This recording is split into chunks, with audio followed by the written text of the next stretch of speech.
तो आज मैं आपको एक अनोखी रहस्यमय कहानी सुनाऊंगा। अगर आप चैनल पर नए हैं तो अभी सब्सक्राइब कर ले तथा कहानी पूरा देखे। अंत में एक अनोखा रहस्य छुपा है। धन्यवाद। तो सुनिए। एक समय की बात है, पृथ्वी पर रत्नसेन नाम का एक विद्वान रहता था।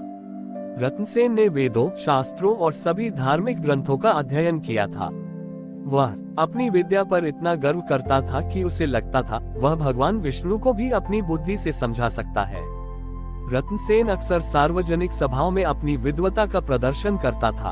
वह कहता, ईश्वर की भक्ति केवल ज्ञान से प्राप्त होती है, भावनाओं या विश्वास से नहीं। जिसने सब पढ़ लिया उसने ईश्वर को जान लिया। रत्नसेन के इस अहंकार को तोड़ने के लिए एक बार भगवान विष्णु ने एक साधारण मछुआरे का रूप धारण किया और एक दिन रत्नसेन के पास पहुंच गए, जब वह गंगा के तट पर अपनी नौक से यात्रा की तैयारी कर रहा था। मछुआरा रूपी भगवान विष्णु ने रत्नसेन से पूछा, हे विद्वान, मैं भी नदी पार करना चाहता हूँ, क्या आप मुझे अपनी नाव में बिठा लेंगे? रत्नसेन ने मछुआरे के फटे पुराने वस्त्रों को तिरस्कार से देखा पर हाँ कर दी। नाव जब बीच धारा में पहुंची तो मछुआरे ने पूछा, पंडित जी, क्या आपने कभी सारंग सूत्र का अध्ययन किया है? रत्नसेन ने क्रोध से कहा, सारंग सूत्र? मैंने चारों वेद, उपनिषद, पुराण और यहाँ तक कि सभी व्याकरण भी पढ़े हैं। ये सारंग सूत्र क्या है? मैंने कभी इसका नाम नहीं सुना। उद्धरण चिन्ह। मछुआरा रूपी विष्णु ने शांत भाव से कहा, तब तो आपका आधा जीवन व्यर्थ गया, क्योंकि यह सूत्र मछुआरों को सिखाता है कि किस मौसम में, किस दिशा में और किस जाल से सबसे अधिक मछली मिलती है। ये जीवनयापन का सबसे आवश्यक ज्ञान है। उद्धरण चिन्ह। रत्नसेन चुप हो गया, पर उसका अहंकार शांत नहीं हुआ। थोड़ी देर बाद मछुआरे ने फिर पूछा, पंडित जी, क्या आपने कभी उर्मी विज्ञान पढ़ा है? रत्नसेन फिर भड़क उठा, कैसा मूर्खतापूर्ण नाम है, मैंने सभी दर्शन शास्त्र पढ़े हैं, ये कौन सा निरर्थक विज्ञान है? मछुआरा रूपी विष्णु ने लंबी सांस ली, तब तो आपका बाकी जीवन भी व्यर्थ गया। उर्मी विज्ञान हमें सिखाता है कि नदी में कब भयंकर तूफान आएगा, पानी का स्तर कब बढ़ेगा और नाव को बचाने के लिए क्या करना चाहिए। रत्नसेन अभी भी अपने ज्ञान पर अड़ा रहा। तभी अचानक नदी में भयंकर तूफान आ गया। नाव हिचकोले खाने लगी और पानी भरने लगा। रत्नसेन घबराकर चिल्लाया, ओ मछुआरे, नाव बचाओ, मैं डूबना नहीं चाहता, मेरे पास अभी इतना ज्ञान है जो मैंने किसी को दिया नहीं है। उद्धरण चिन्ह। मछुआरा रूपी विष्णु ने मुस्कुराते हुए कहा, पंडित जी, आपके पास सभी वेदों का ज्ञान है, पर क्या आपके पास नाव चलाने का ज्ञान है? क्या आपके शास्त्र आपको ये सिखाते हैं कि इस तूफान में कैसे तैरना है? रत्नसेन अपने सारे ज्ञान के साथ असहाय था।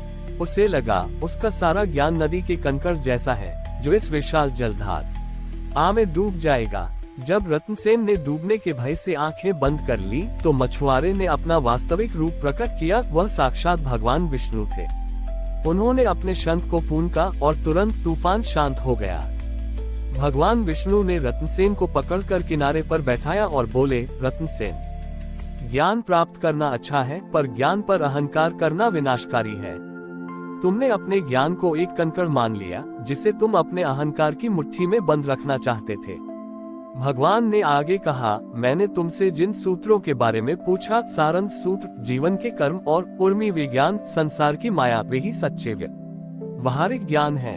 ईश्वर का ज्ञान सागर की तरह है, तुम उसमें से जितना भी पढ़ लो वह एक बूंद मात्र है। जो ज्ञान अहंकार पैदा करे वह व्यर्थ है। रत्नसेन ने तुरंत अपने घुटनों पर बैठकर क्षमा मांगी। उसने अपना अहंकार रूपी कंकड़ नदी में फेंक दिया और भगवान के चरणों में समर्पित हो गया। उस दिन के बाद रत्नसेन ने ज्ञान का उपयोग केवल सेवा और विनम्रता के लिए किया। उसने समझा कि सच्चा ज्ञान अहंकार को नहीं बल्कि समर्पण को जन्म देता है और भक्ति का सागर केवल विनम्रता की नाव से ही पार किया जा सकता है। भगवान विष्णु के दर्शन और शिक्षा पाकर रत्नसेन का जीवन पूरी तरह बदल गया। उसकी सारी विद्वता अब अहंकार की दीवार नहीं बल्कि प्रेम और विनम्रता का प्रकाश बन गई। रत्नसेन ने अपना नाम बदलकर शांतसेन रख लिया। वह उस स्थान पर गया जहां वह पहले अपनी विद्वता का प्रदर्शन करता था। अब वह वहां आसन लगाकर बैठता, पर छोटी ईसी को उपदेश देने के लिए नहीं बल्कि सेवा करने के लिए। शांतसेन ने देखा कि बहुत से गरीब, अनपढ़ लोग हैं जो धर्म और शास्त्रों को समझना चाहते हैं, पर जटिल संस्कृत और पांडित्यपूर्ण भाषा के कारण डरते हैं। शांतसेन ने अपनी सारी विद्वता को सरल और सहज लोक भाषा में ढालना शुरू कर दिया। वह हर सुबह नदी के किनारे बैठता और कहानियों तथा गीतों के माध्यम से वेदों और उपनिषदों के गहरे अर्थों को साधारण लोगों तक पहुंचाता।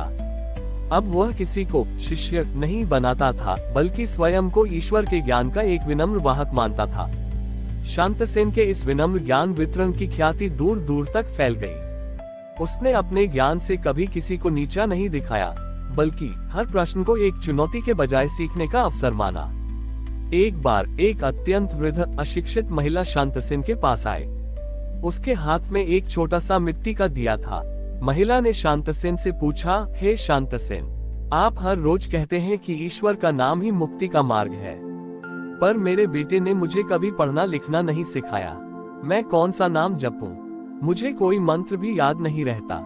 शांतसेन ने अपनी सारी विद्वता को एक क्षण में भुला दिया। उसने सोचा कि यदि मेरा सारा ज्ञान इस सरल आत्मा को शांति नहीं दे सकता तो वह व्यर्थ है। शांतसेन ने उस वृद्धा के सिर पर हाथ रखा और अत्यंत कोमलता से कहा, माता, आपको किसी मंत्र या श्लोक की आवश्यकता नहीं है। बस इतना याद रखें, वह मेरा है।